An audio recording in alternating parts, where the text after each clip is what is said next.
Welcome back to the Dungeon Master's Block, the place where we come to talk about the Dungeon Master, the most important person in the game. With every conversation, we hope to inspire as many as possible to keep on Dungeon Mastering. I'm one of your hosts, DM Neal, aka Jote Maniac, and today I'm going to be talking to Andrew Coons from the First Watch podcast, as well as The Quantum Reactor, a show that he does with Jeremy Cobb from Three Black Halflings, analyzing and looking deep into sci-fi movies. Definitely check it out. But also the Draco Troll is out now on our Patreon, as well as a poll that has been voted on, and it looks like the next thing that we'll be bringing to our patrons is the stats for a ship as well as its crew. The Golden Hawk by name, and several NPCs that were made by people from the Block Party. But Andrew and I will be talking about shorter sessions, so to make this shorter, let's head to the meat. I'm starving. We ain't had nothing but maggoty bread for 3 stinking days.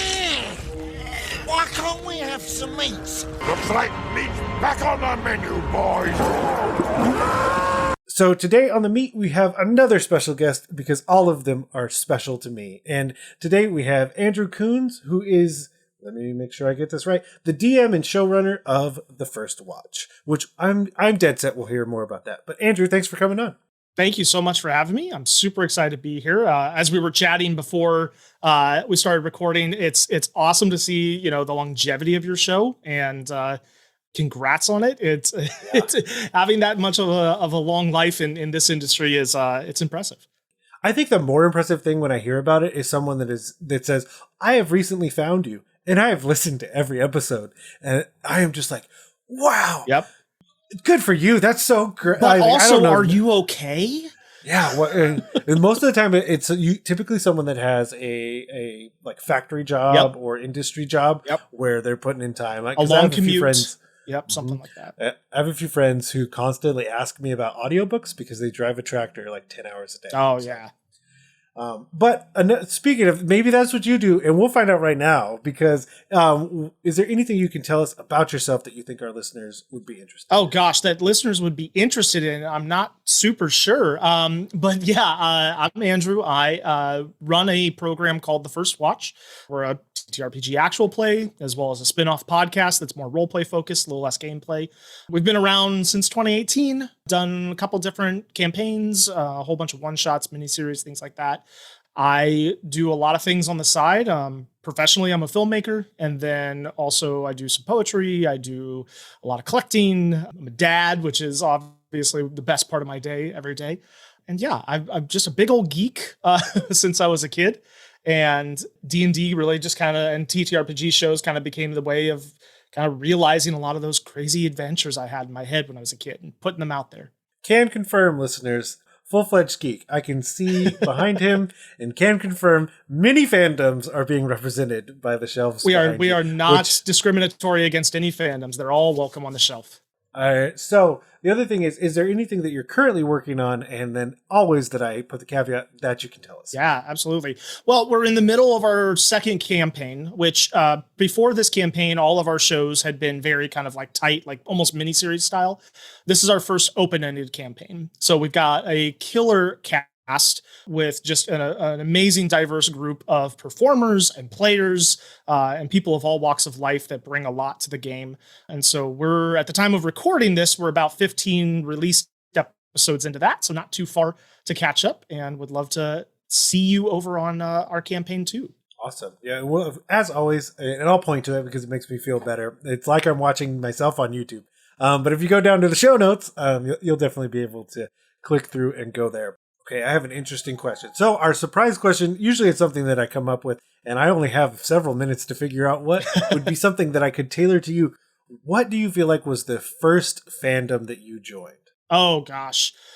I mean, when I was a kid, I just devoured Redwall and Narnia and Middle-earth. And the Redwall one is fun. I don't feel like Redwall gets enough love nowadays.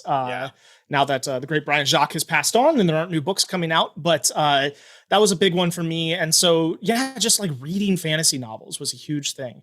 And then, beyond that, I mean, probably the first thing I really got into with collecting was Star Wars and action figures and stuff like that. So it's always been grounded in fantasy, sci-fi, all of that stuff.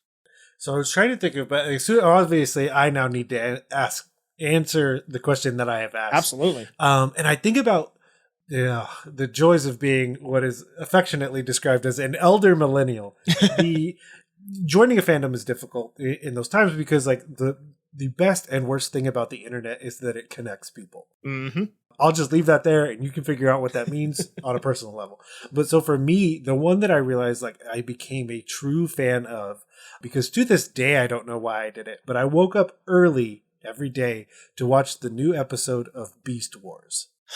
Hell yeah. My man. Yes. Yeah, so, I was always watching Beast Wars as a kid. Love that. Short of having a job that I didn't necessarily enjoy, that I had to clock into very early. Yep. I don't wake up for anything. I will stay up for everything. I will wake up for almost nothing. Yep. In Beast Wars, I had an alarm set. Yes. And I would wake up to watch that early.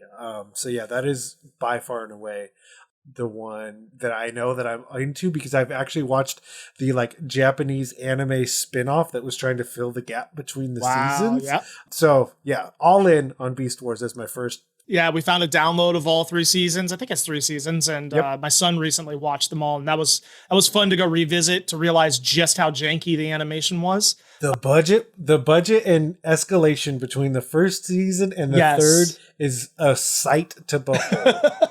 But it's a legit great kids show, and I love it. Yeah. Well, and the snake is finally eating its tail, and the newer movies is going to to the Beast Wars. But in seat for that, let me tell you. So there we go. Speaking of butts and seats, this is a weird segue, but I'm going to make it where they don't get tired.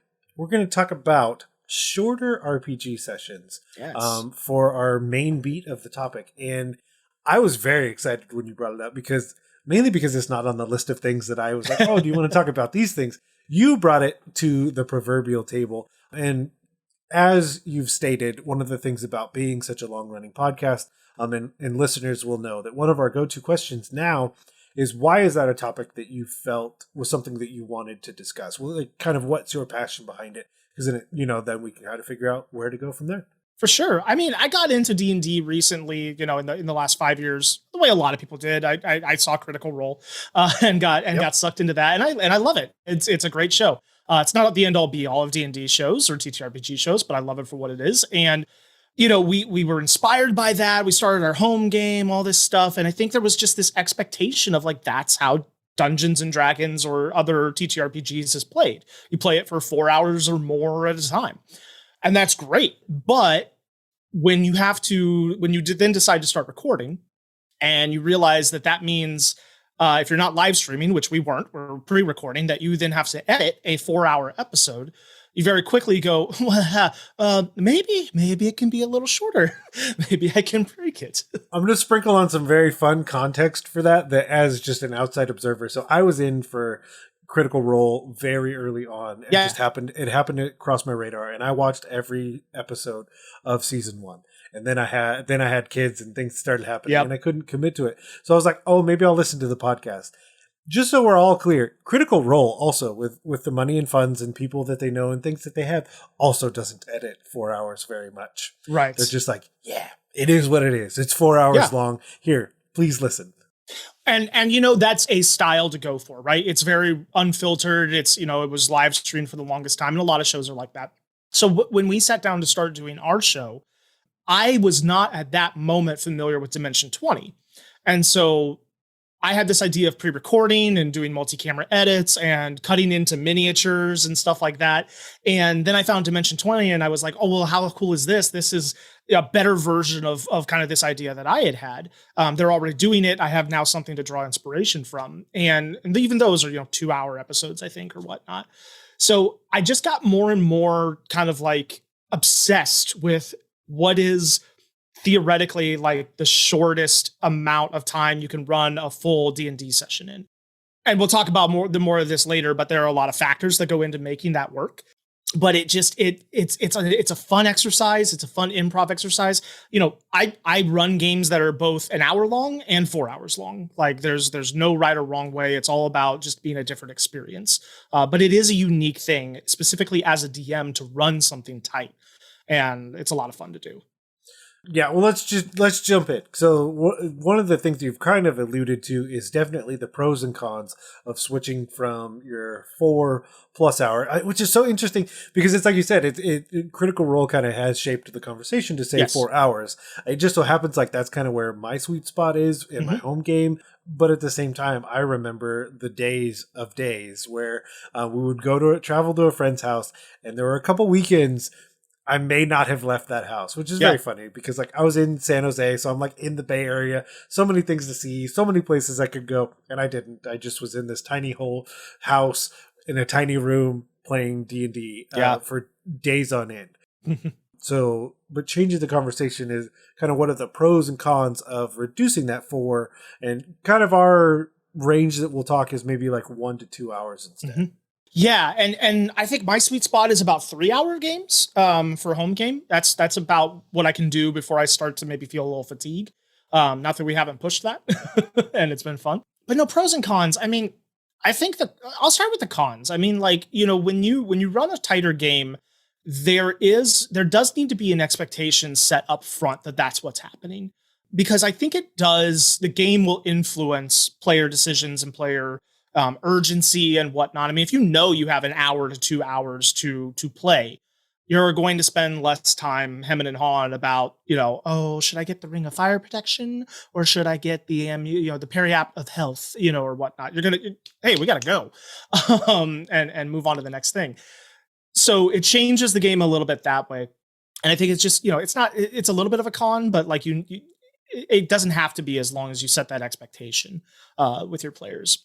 I think another con that it has is that if your players aren't expecting a game that is, and this word comes with a lot of negative connotation, but I'll still use it, that isn't a little more railroady, then that can come across wrong. Now, I argue that even in my shorter games, I don't consider it to be railroaded, but there are more of the bowling alley bumpers up in order to help facilitate the length. Okay, we're going to play with the analogy. And I feel like I've probably done it on air before, but one of the things is like, if you've ever been on a train ride, that's super fun. Like, yes, it is. Yes. Like, now, if someone told me that no matter what, I had to stay in this car, I needed to stay in my seat, and there's nothing I can do but look out this window, I think that's the version of railroading that gets a negative connotation. Right. And almost the difference between I'm reading you a novel I wrote as the dungeon master or game runner, opposed to this is a story that we're writing together. Yes. Like there's a fundamental difference between those two, and I've certainly played in both of those games. And I've certainly played in the game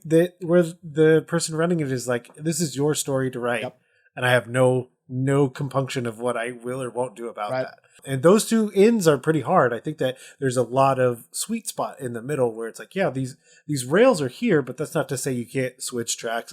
Right. All kinds of railroad analogies. Yes. No, 100% agree. And, on the flip side, I've played in games where it's been very open-ended and we found ourselves sitting around going, what should we do? Like, we don't really have any direction. I've been in games that have died because of that. My DM style tends to be very involved, hopefully in a way that is helping provide player agency. So I am very much the type of person who, as I'm actively listening to players, debates and stuff, I love throwing in, and then this happens and it interrupts you or whatnot. Like I'm always trying to gauge, where the story is, where our time is, and help catalyze things to provide them options. And some of that comes with familiarity of my players, right? That's harder to do sometimes with people you're brand new with, to understand what their personal beats are. But once you get to know people, like, you can kind of find that rhythm. Kind of talking it through, one of the other cons, and I don't know that I want to call it that, but it's a good framework for, it's the railroads for this conversation. But one of the things that is difficult to then learn potentially as the DM is figuring out how to, and I think of this as almost like more of a business term, but like how to table things. Yes. So say you bring up something, and we can even use your previous example of the amulet of fire protection or the period of health. We don't have time for that.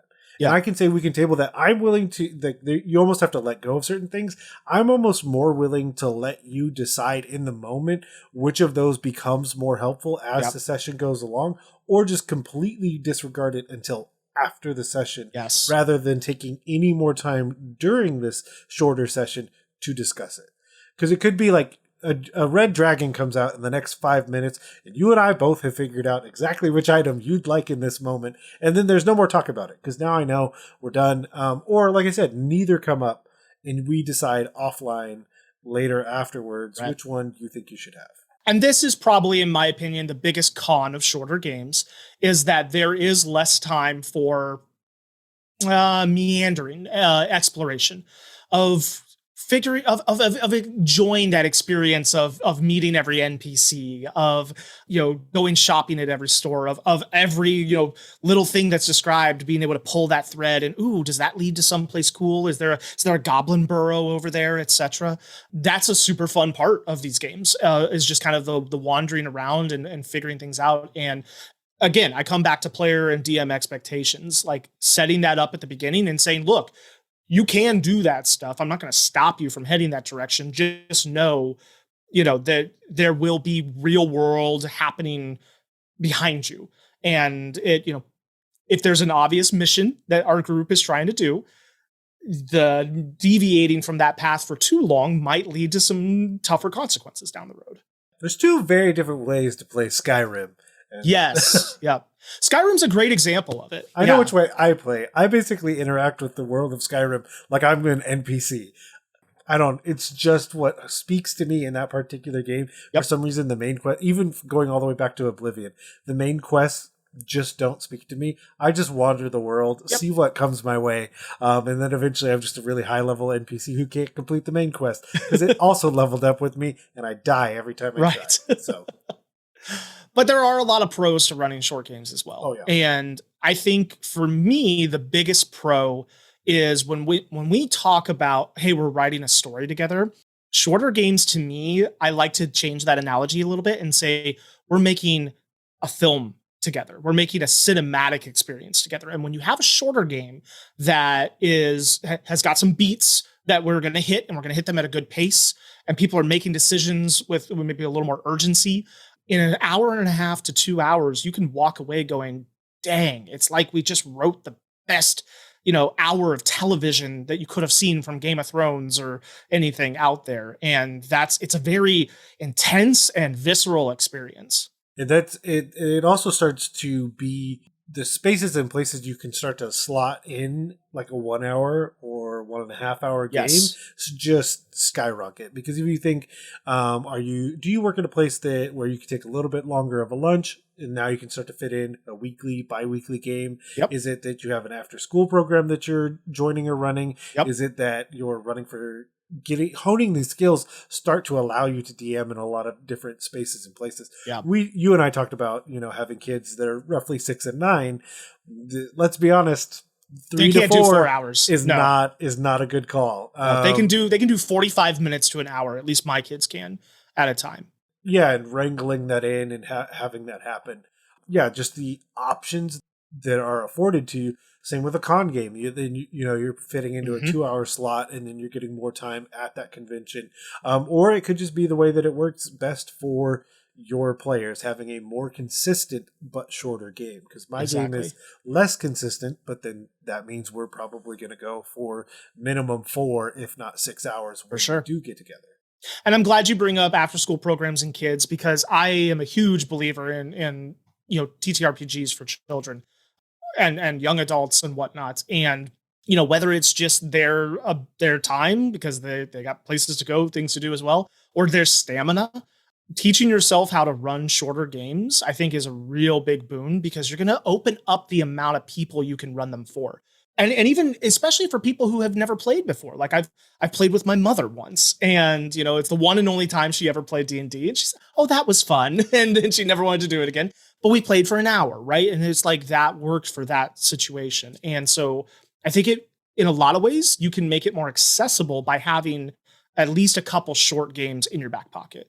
This is an interesting pro. And so a lot of this, we're walking a fine line where I have to switch my brain in a very particular way, because there's a lot of business thoughts and ideas and terminology that applies to what we're talking about, because in a lot of ways you're running a meeting. But we'll kind of try and not stop me. Please stop me if I feel like I'm going too far that direction. But one of the things that I'm thinking as a pro is that it's probably going to help whoever's at that table figure out what's more important to them about a Dungeons and Dragons game, TTRPG game, because everything is a little bit more imperative because you only have a certain amount of time. Yep. There's a lot of theories behind the idea of what's known as standing meetings, that standing meetings are historically 35% less time because everyone doesn't like standing for an entire meeting. So they're going to talk about the thing that they want to talk about because they don't want to keep standing anymore. Yep. This is not a suggestion that you should have your entire D&D game standing.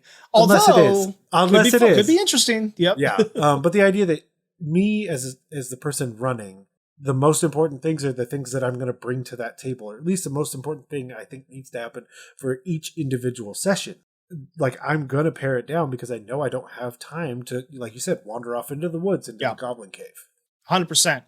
And I think also, like, there's an element of the shorter, like, when I think about other pros, there's an element of the shorter game that in the making it more condensed, in the making it more cinematic, in driving towards things quicker, it's specifically a great way to kick off campaigns.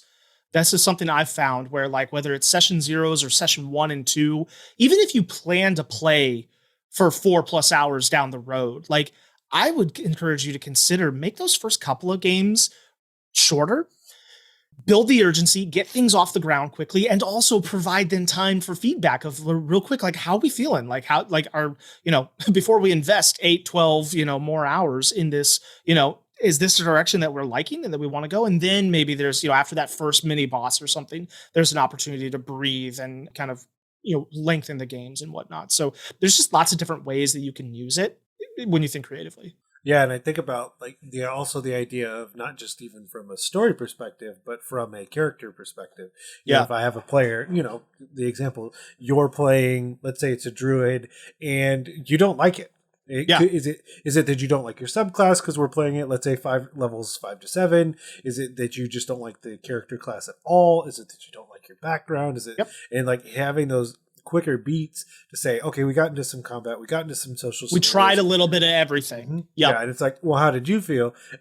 And then you're just on it. Hopefully you're honest and say, this sucks, I don't like it. And then we can go from there. Like you said before, we're investing 4 to 8 hours at a time. Right. I will say another con, and we can talk about this a little bit when we talk about tips and tricks as well, but another con to watch out for with shorter games is number of players. This has been my biggest thing where I have a very hard player cap on if I'm going to run a short game, because it just very quickly will become like there's not enough time for everybody to even have their 15 minutes.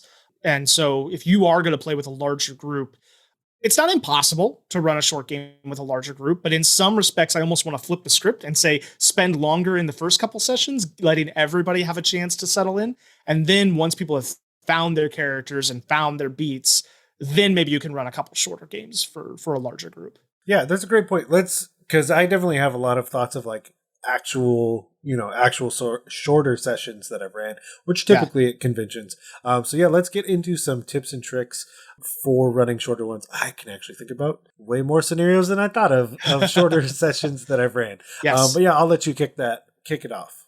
I think my biggest tip for shorter games is you need to think of them in terms of, what's your beginning, middle, and end for this session.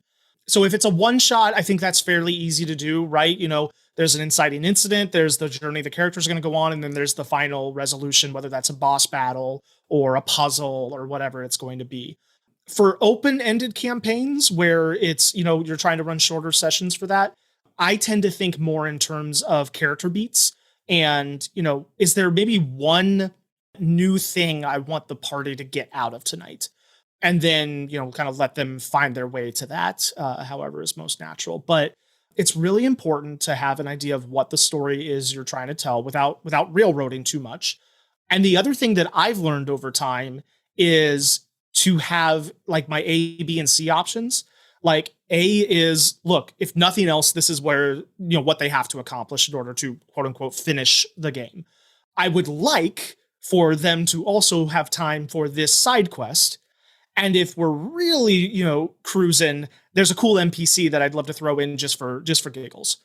And knowing that and knowing my priorities helps me very quickly go, hey, we're halfway through and they haven't done anything yet. I need to pull 1, 2, 3 of these side things and just shelve them and say, that's okay. We're not gonna go there tonight.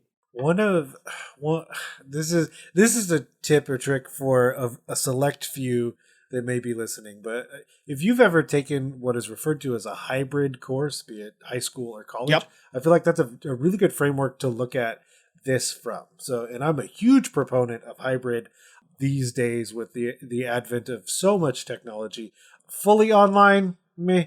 Fully in person, I don't know that it makes sense. Yep. But hybrid, where everything that isn't what's really happening goes to online.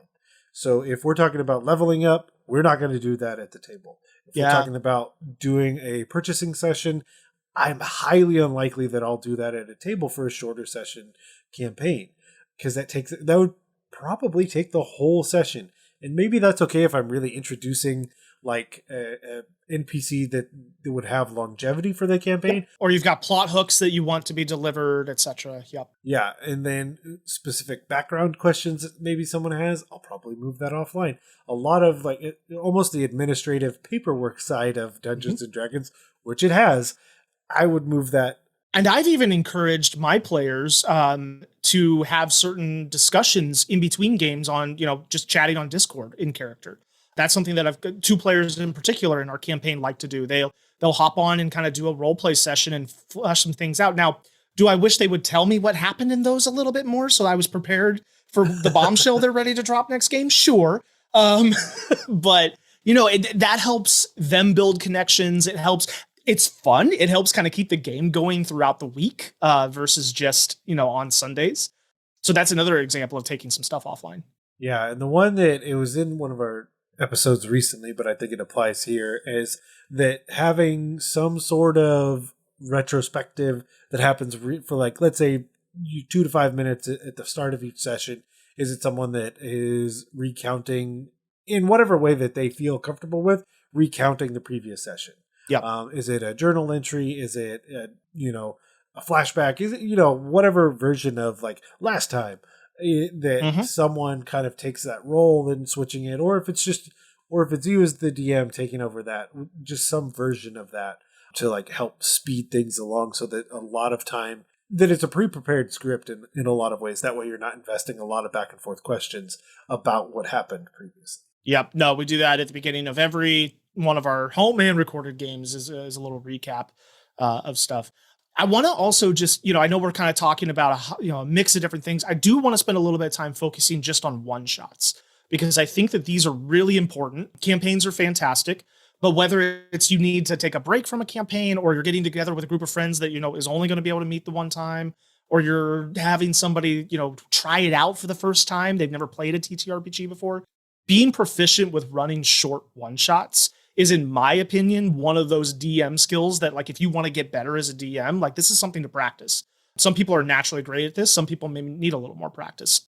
Just because of the circumstances of how I got into everything, I've ended up running a lot of these. And I think this is my favorite way to run a short game is in a one-shot format, or maybe a 2-shot format.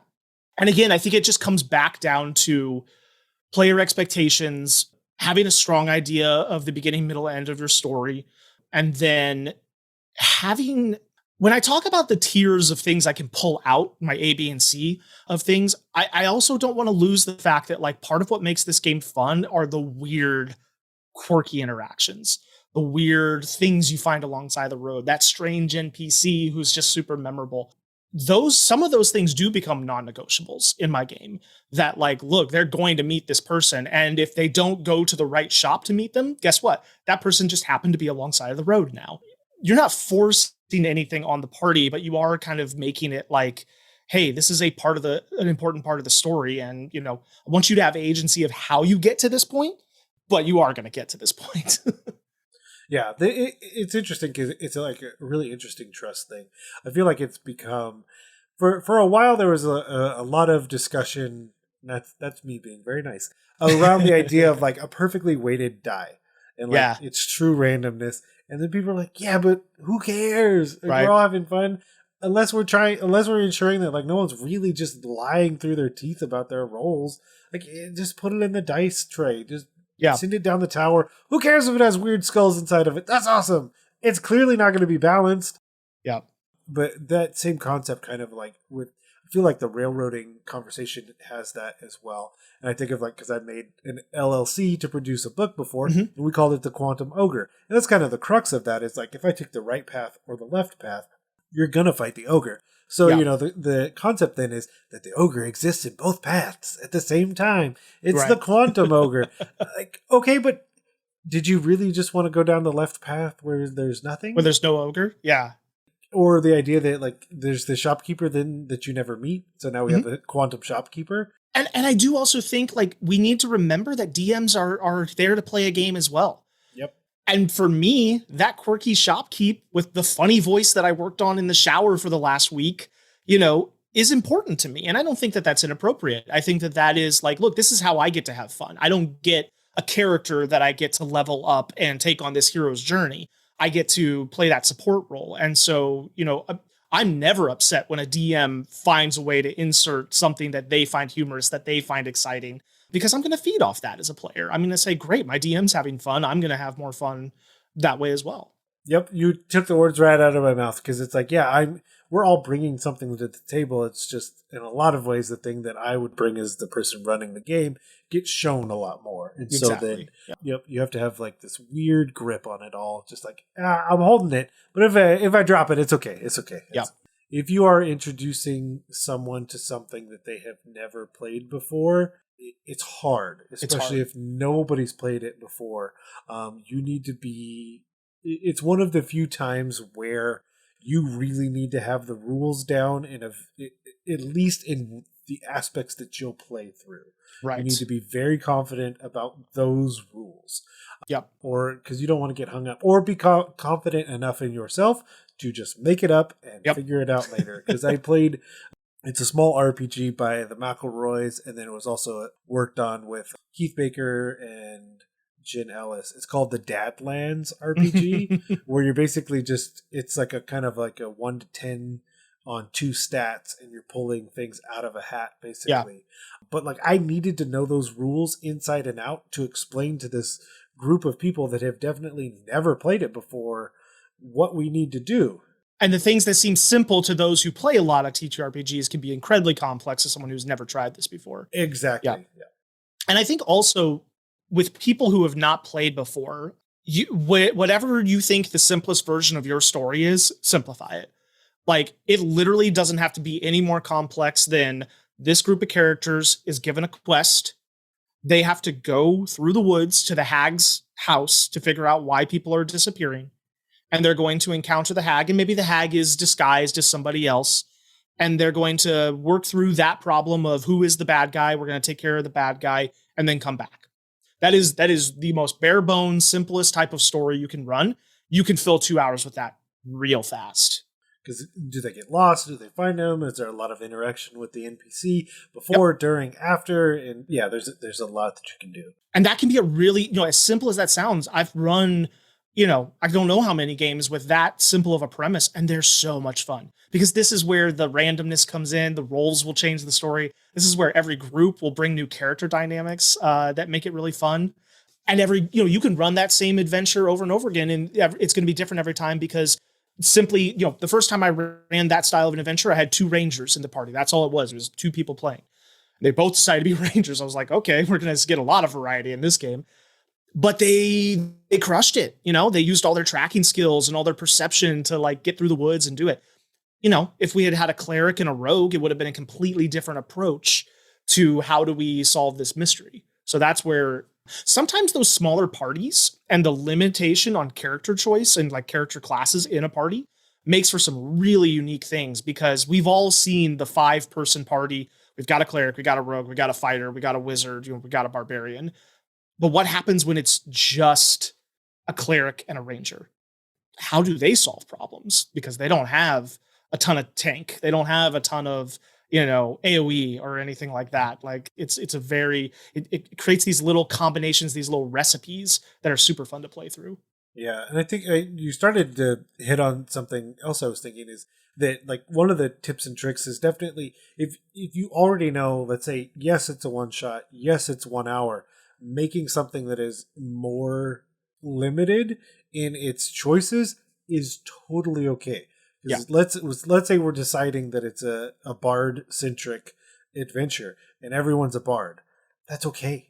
We're going to be playing for like an hour. So like reducing down some of the limits on the players, and even going so far to say is like you can all be bards, but you all have to choose different schools that you're from. Sure. Something along those lines. But the idea that like I can pare that down, or it's all wizards, or it's all fighters, and then now you have a more direct story that we can follow, because it doesn't matter how direct you think it is. You're adding in players. It's gonna go no plan weird. survives contact with the enemy. Yeah, it's gonna go weird at some point. It will. So one of the other ones, and I don't know what we might come up with it, other than telling people that they need to watch Beast Wars, is what kind of homework we could give people for examples of things that they could read, that they could watch.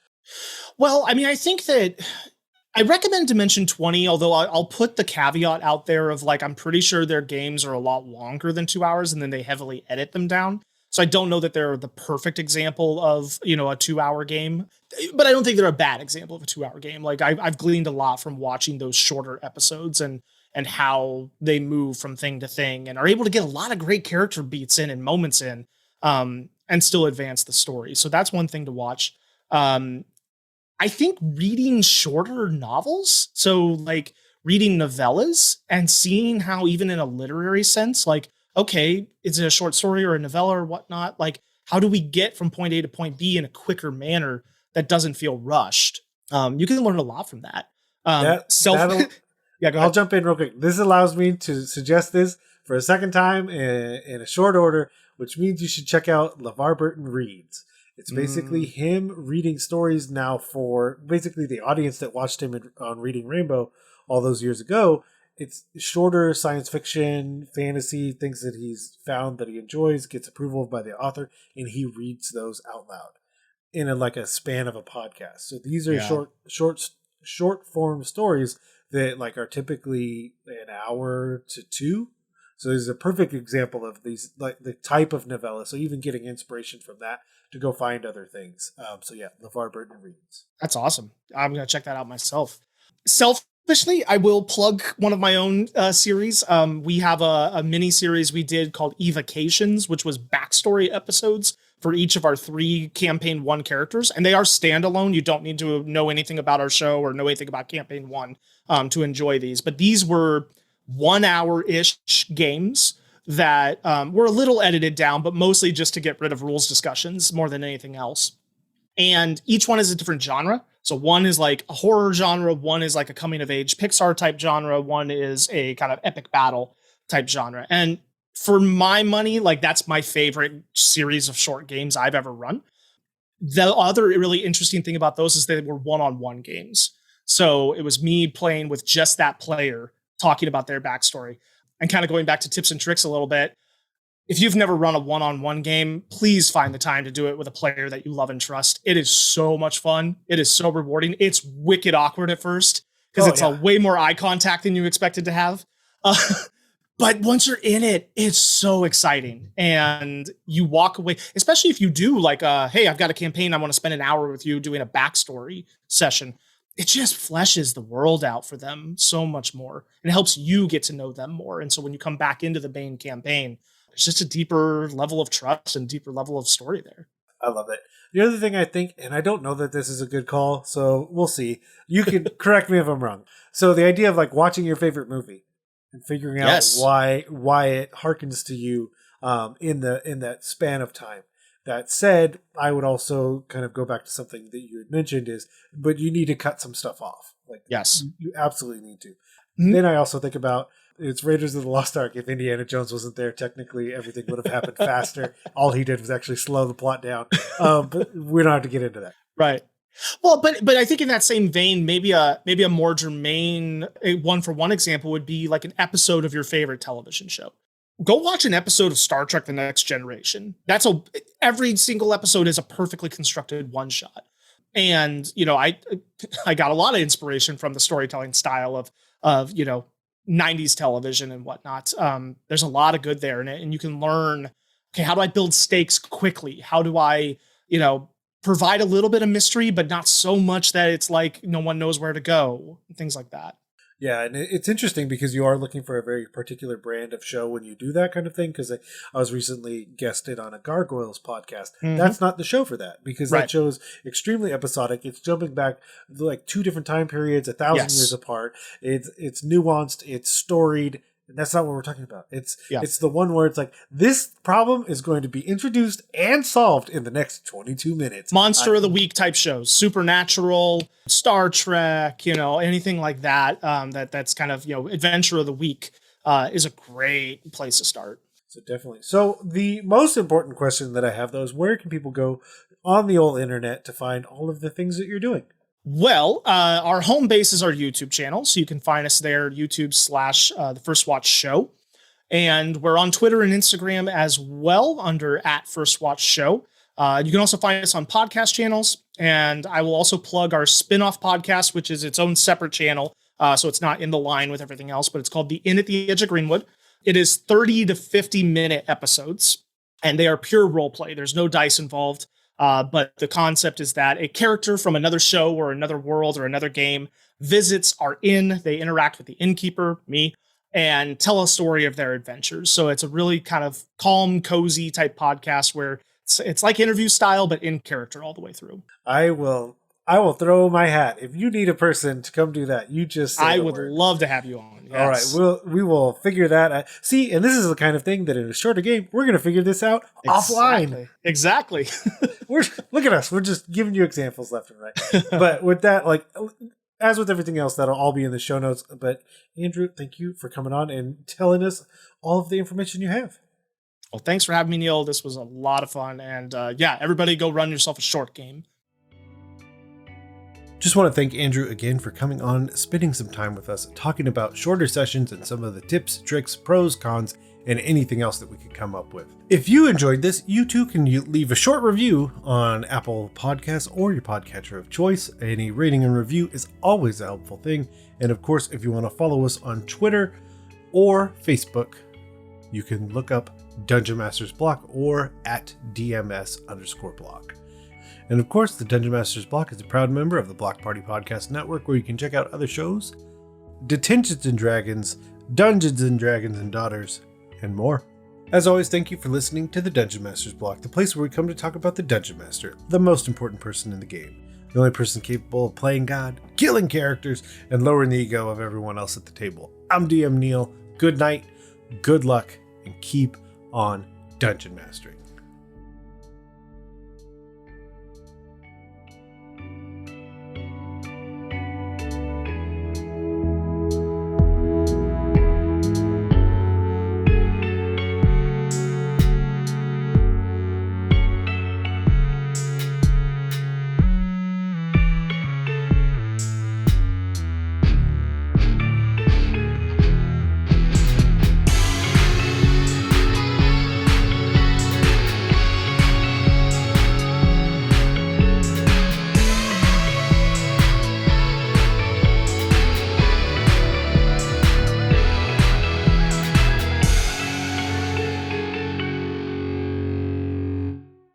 Goodbye.